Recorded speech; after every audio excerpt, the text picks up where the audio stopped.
Thank you, everyone. I'm joined by Police Commissioner Willie Gross, Officer Larry Calderon, President of the Boston Police Patrolmen's Association.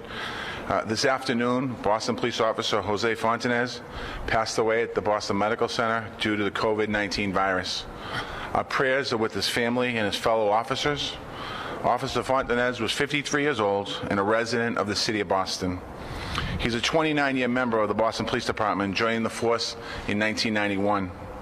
He served District E13 in Jamaica Plain since 1996. That's nearly a quarter of a century serving one community. He was a decorated officer, receiving several commendations.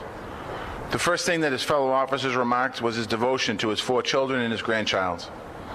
I spoke to Officer Fontanez's wife and his brother this afternoon and shared my condolences as well as the City of Boston's condolences. First and foremost, this is a devastating blow to a family. We hold them in our prayers. This is also a very devastating blow to our city, to the Boston Police Department, and the entire public safety family. We lost a hero today to this virus. We honor him and remember him as a hero because as a police officer, he served our community and he stood in harm's way to protect us. He made the ultimate sacrifice. His passing is a reminder of the courage our police officers, firefighters, EMTs, and all of our first responders, our doctors, nurses, healthcare workers, and all frontline workers in this pandemic. And it's a reminder how serious this danger is to all of us. Tomorrow is the 7th anniversary of the 2013 Boston Marathon. We named it One Boston Day. The marathon bombing was one-of-a-kind danger that we faced, a traumatic event. First responders and healthcare workers were there for us then, and they're there for us now. This pandemic is a different kind of danger, but it's just as traumatic. Tomorrow afternoon, we'll be holding an online interfaith prayer service for the City of Boston. The purpose is to reflect on the events of 2013, to remember all the people that we lost during this pandemic, and to strengthen the unity we need to get through this crisis. I encourage anyone who is grieving or in need of comfort to join us. You are not alone, and none of us are powerless. I ask every single person who can to stay home in memory of Officer Fontanez. Stay at home out of respect and gratitude for the first responders and healthcare workers who are working for us the way he was. By staying home, you can slow the spread of the virus and reduce the risk to our public safety heroes, our first responders, our frontline workers, our entire community. It's the very least that we can do in honor and the courage and the memory of Officer Jose Fontanez. Now I'd like to ask Commissioner Gross to come up and say a few words on behalf of the Boston Police Department.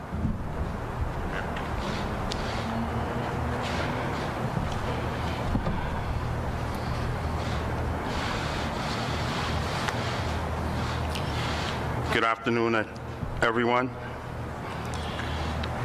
It is with a heavy heart that we're here to tell you of the passing of our brother, Jose Fontanez, a 29-year veteran of the Boston Police Department that started his career in January 14th, 1991. He received several commissioners' commendations in service to his community. I spoke to his wife and his brother. And of course, they're saddened by the loss of their loved one. He is survived by his wife, his children, his grandchild, and his siblings. And of course, our family of Blue and first responders. I'd like to thank everyone who contacted me with a sincere thank you for his services and sincere condolences. That is state, local, and federal law enforcement agencies, as well as all of our first responder families, emergency medical services, and fire department. Let me tell you, folks, this is a great man.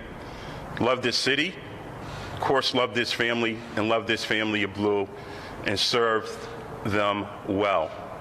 For the last 23 years, he was assigned to Area E13, that's in Jamaica Plain. And again, it's with a heavy heart that we're here to even bring you this sad news. He fought a valiant and courageous fight against COVID-19. I'd like to thank the nurses and doctors at the Boston Medical Center for taking care of our brother And I'd like to thank all of the first responders, our healthcare providers and workers that each and every day are helping us to fight this horrendous virus in COVID-19.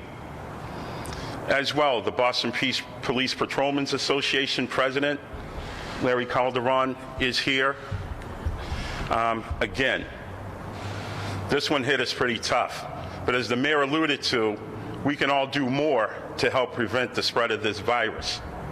Please adhere to the guidance and protocols of the CDC so we can help stop the spread of this virus. Again, this man, very courageous man, but it lets you know our first responder families were not robotic, we're not immune. This virus is devastating almost everyone that it touches. And some have survived, but you don't want to go through this, folks. So please adhere to the CDC guidelines and let's help each other out. Again, thank you so much for your great displays of sympathy and your outpouring of love for the family. God doesn't need anything, but today he's gained a proud warrior in heaven. Thank you. Any questions for the commissioner or myself? What has crime fighting been like since the pandemic started? Sir, could you repeat that one more time? Sorry.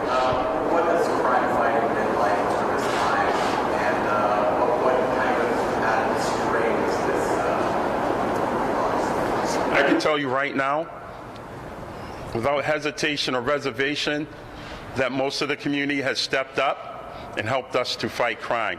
There's only 1 or 2% that aren't listening, and they will be locked up. You will not get a COVID-19 break, because while people are out here doing the right thing, helping each other out during this pandemic, there are those who try to prey upon this hardship. It won't be tolerated. I'm here to tell you now, thank you to the community, because people are stepping up.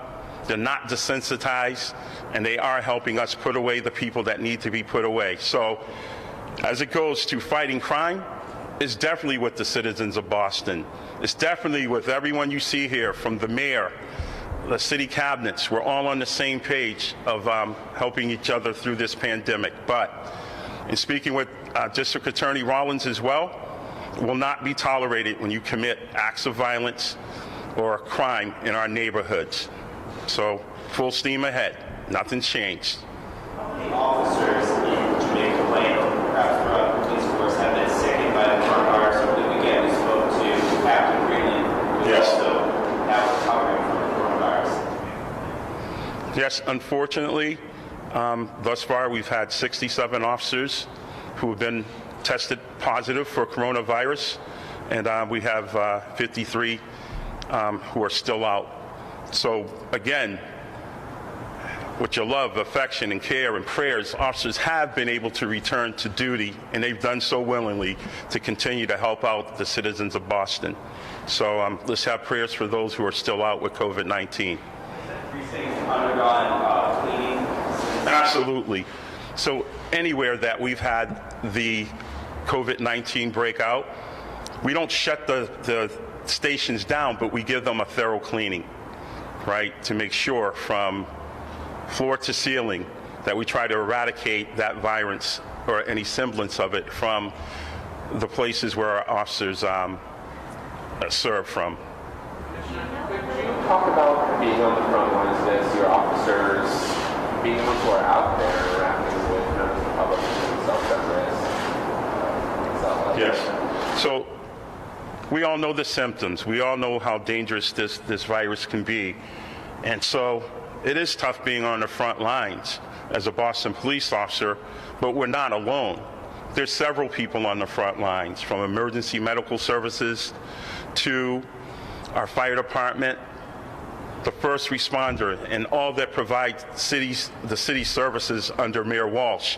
So it's pretty tough to be on the first line. You know you're going into the line of fire, but that's our job.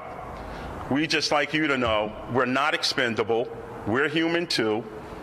And that virus can definitely affect us. So I'd like to thank the mayor and even the private sector, those who have provided equipment for us and take into consideration our well-being during this pandemic. So it's pretty tough to be on the front lines. So all personal protective equipment. No, and here's why. Remember the bad guys we talked about? They would love to know exactly what we have so they could try to take advantage of it or defeat what we have in protection of our officers. So I won't mention specific numbers or what we have, but the officers are adequately supplied with PPE so they can serve their duty. Reassured when they go out on, and do their jobs that they are protected from this, now that a number of officers have gotten sick and one has passed away. So, and that question, that's in God's hands. But what we can do here is make sure that we have the proper equipment and that we're all abiding by the CDC guidance on how to prevent COVID-19 on and off duty and to prevent it from spreading to each other. I just want to, one thing I want to end with today, there's a lot of questions about keeping people safe. The best way to keep people safe is through social distancing. It's through staying at home. It's through making sure that when you go for a walk, you wear a mask, making sure you're constantly washing your hands with soap and warm water, making sure you're washing down surfaces. That's how we stop the spread of this virus. And that's what I just want to continue to reinforce as we get through the surge, as we're beginning. We've seen our numbers in the city of Boston double in the last 7 days. We've seen the number of people that have lost their life, like Officer Fontanez, increase in the last 7 days. We're asking everyone to do your part and to make sure you practice everything that we're asking you to do. Thank you very much.